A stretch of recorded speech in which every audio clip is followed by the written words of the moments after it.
Hare Krishna, Namaste, Chapter 18, which is entitled as Sannyasa Yoga. Sloka 58. Mac-cittaḥ sarva-durgāṇi mat-prasādāt tariṣyasi atha tvam ahaṅkārāt śroṣyasi vinaṅkṣyasi. The first half of the sloka, Krishna says, as I said earlier, if you simply follow the instructions, I will become very pleased. By my grace, as you perform your duties, karmas, any obstacles that may come will be removed. All the troubles that may be caused by this samsara will also vanish. At the end, even this samsara, the material existence, will be gone as well. When Krishna says a samsara will be gone, it is gone for the individual person who follows the instruction as Krishna said earlier in the previous sloka. We learned this in the 15th chapter. Krishna picturized the entire material world into a inverted banyan tree. Over there, ahaṅkārāna dridena chittva ashvattamenam suvirudhamūlam ahaṅkārāna dridena chittva. This deep-rooted tree of material existence can be only cut by a weapon of detachment. So when a person cuts this tree with detachment, it's not that the entire tree is gone and everyone gets liberated. It is that one particular person who practiced the instruction of Krishna get detached from this samsara and attains Krishna's lotus feet. That means each individual living entity should work towards that, so they can be relieved from this samsara. So this is the message from the first half of the sloka, 58th sloka. But in other hand, if you don't follow my instructions, Arjuna, your life will be ruined. This is the second half of the sloka. Let's see the meaning of the sloka. Mat, of me, cittaḥ, being in consciousness, sarva, all, durgāṇi, impediments, mat-prasādāt, by my mercy, tariṣyasi, you will overcome, atha, but, chet, if, tvam, you, ahaṅkārāt, by false ego, śroṣyasi, do not hear, vinaṅkṣyasi, you will be lost. Translation: if you become conscious of me, you will pass over all the obstacles of conditioned life by my grace. If, however, you do not work in such consciousness, but act through false ego, not hearing me, you will be lost. When nitya karma and naimitika karma are performed as explained in previous slokas, with the trivida tyaga, which is also referred as buddhi yoga, it is said to be karma yoga. If the trivida tyaga is not applied, only nitya karma and naimitya karma is done, then it is simply karma, not karma yoga, which includes buddhi yoga. That karma yoga sequentially leads to parabhakti, parajnana and paramabhakti, and finally takes one directly to the Lord. Therefore, Arjuna, karma yoga is the best option for you to perform. This is what clearly explained and established by Krishna in the previous slokas. And this is again restated in the purport by Srila Prabhupada, that a person in full Krishna consciousness is not unduly anxious about executing the duties of his existence.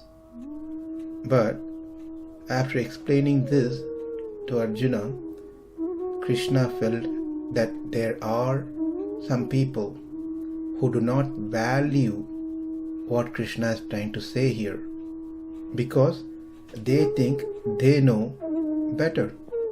They think they are the most intelligent person than anyone else.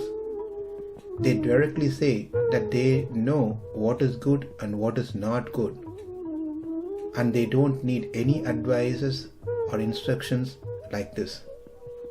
Whereas some also say they have a better well-wisher whom they trust and follow, and they go in that direction.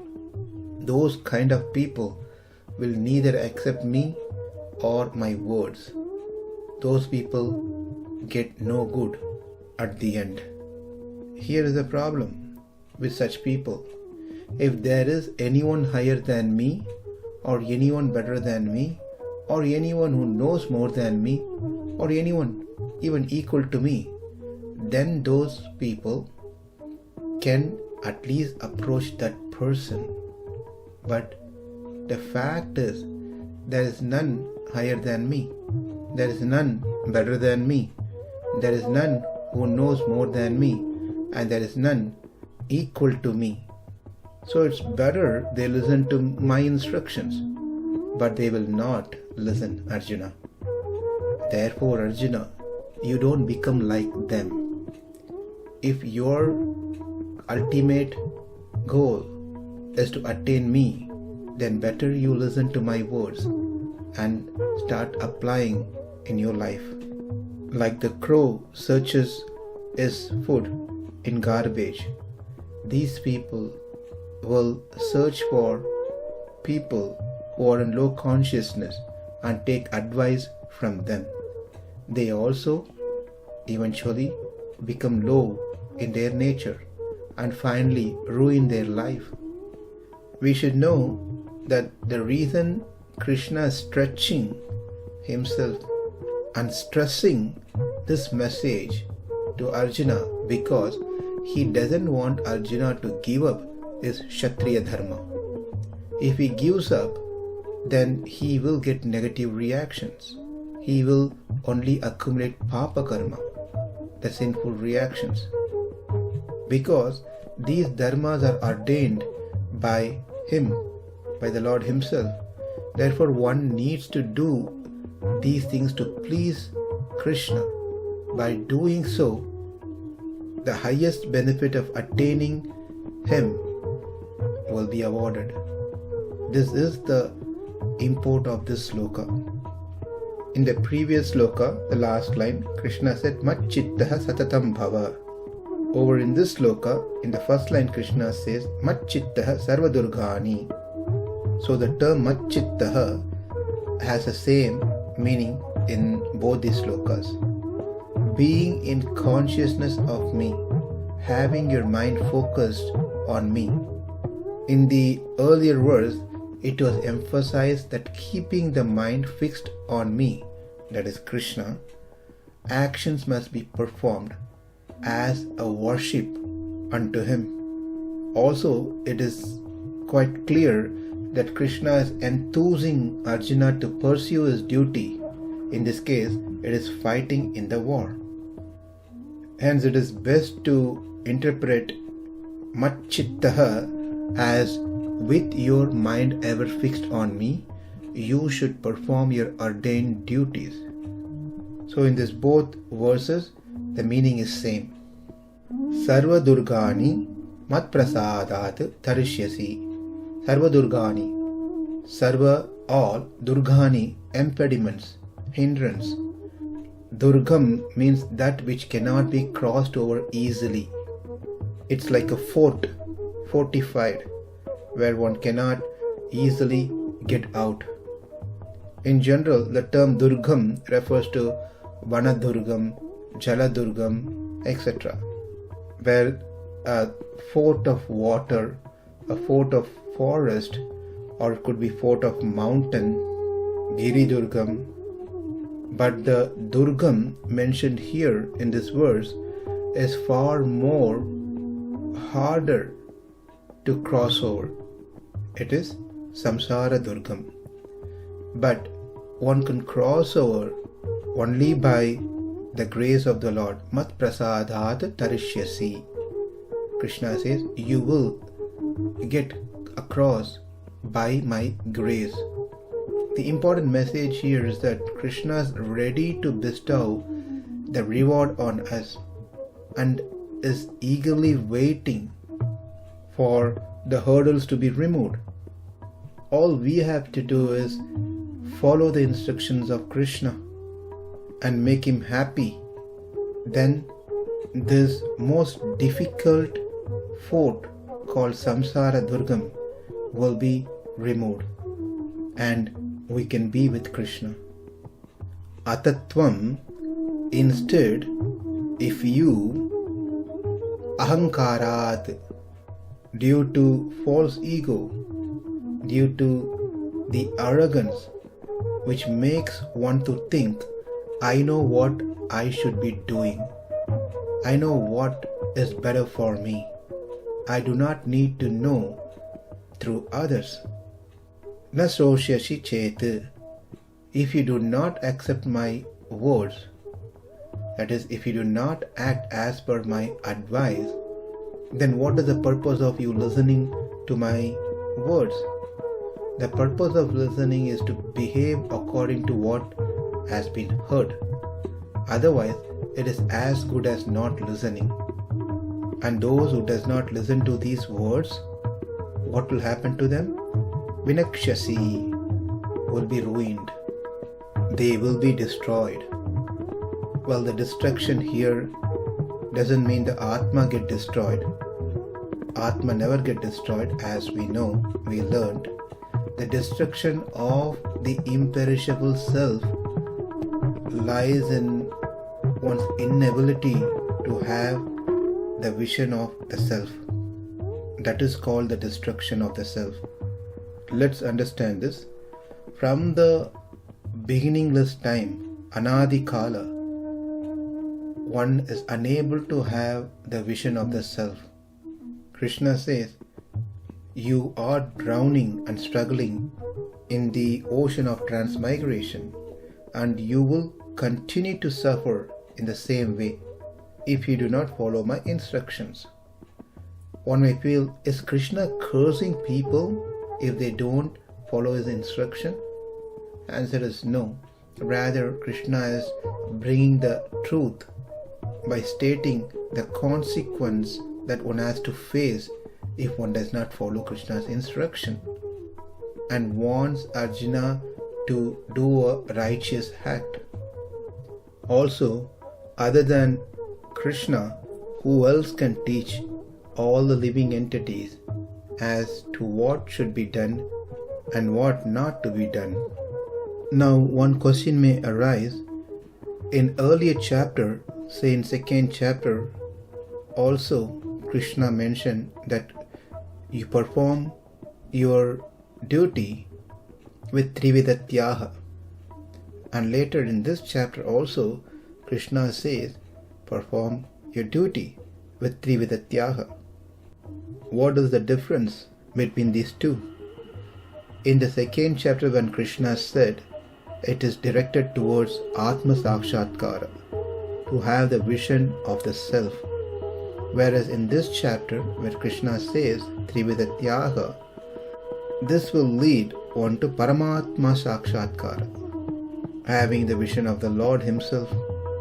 To conclude, Krishna says, Arjuna, with your mind focused on me, if you perform all activities, then with my grace, you will overcome all obstacles.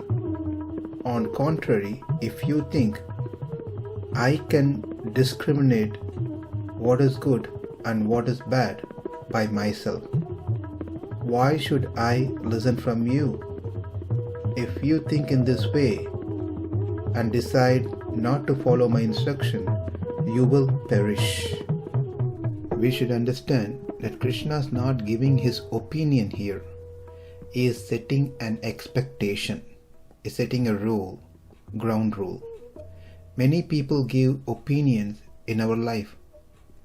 What we should do, how we should do, what we should not be doing, how we should not be doing. But if we ask them, will they take responsibility of our action, our life? They will step back. But Krishna is not like that. When Krishna gives us instructions, if we follow that, Krishna guarantees that he will take the responsibilities of our action. A great saint by name Pillai Lokacharya gives a classic example that a mother is feeding milk to her child, but if someone comes and pulls the baby out of the mother's hands and hand over the child to a butcher, it's exactly like that when we think we want to function independent of Krishna with the idea, I can save myself, I don't want Krishna's help. It's like we handing over ourselves to a butcher. And this is what is said to be stealing of the atma from Krishna. This atma belongs to Krishna. When we want to function independently of Krishna, then we have stolen the atma from Krishna, because we think it is mine, I can take care of myself. And Arjuna, if you go in this direction, you will be ruined. But if you listen to me, you will be saved. It is only I who can give you the best instruction for your life. No one else can do this, Arjuna. Please understand. It's me who has been always caring for you, your better life. When you were almost like an achit during pralaya, destruction stage, I created this world for you. I gave you the body and senses. I gave you this world for you to practice bhakti towards me and use your body and senses in service of me. I gave you the scriptures to follow. I gave you saintly people. I gave you Guru, from whom you can learn the scriptures and lead a righteous life with devotion. I did all these things, not one time, unlimited times, where we cannot trace back how long this has been going on. Even you, without asking me for a favor, I have been favoring you life after life after life. I never left you alone. I've been with you, traveling with you since beginningless time. I have been eagerly simply waiting that one day you will value my instructions, see my presence, and turn towards me. There may be some who know what is better. For example, a mother knows what is best for her child. An employer knows what is best for employee. A teacher knows what is best for her students. But no one knows what is best for everyone other than me, Arjuna. Why? Because I know each and every one. I am situated in their heart and never left them. Therefore, Arjuna, you do not know what is good and what is not good. In fact, no one knows except me. Not only I am just a knower, it is only me who can also save everyone, no one else. People may know what is good and what is bad, but they may not be able to save others. But I am not like that. I know everything. I also know how to save. Arjuna thought, Krishna, why do you say you are knower of everything and no one else there? What about Manu? What about great rishis like Vyasa, Valmiki? You say they don't know? Krishna says, well, they know from what I said. It is simply because of my mercy they know what they know. They know only through the Shrutis and Smritis, which are my instructions. Therefore, Arjuna, simply follow my instructions, with my grace, you will overcome all obstacles and will be able to attain me. My instruction to you now is to perform your duty, Kshatriya Dharma, to fight. Fight with Triveda Tyaga. When Krishna said this one, Arjuna had another proposal. Krishna, you wanted me to perform Karma Yoga, right? I will perform that.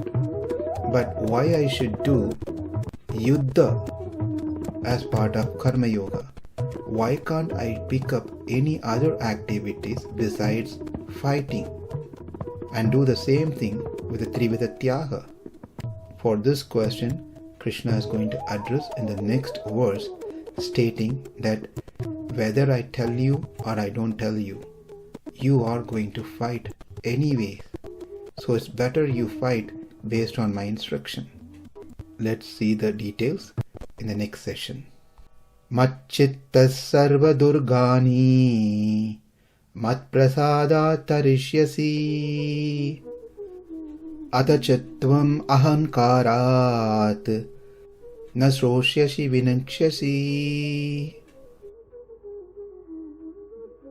Namaste. Hare Krishna.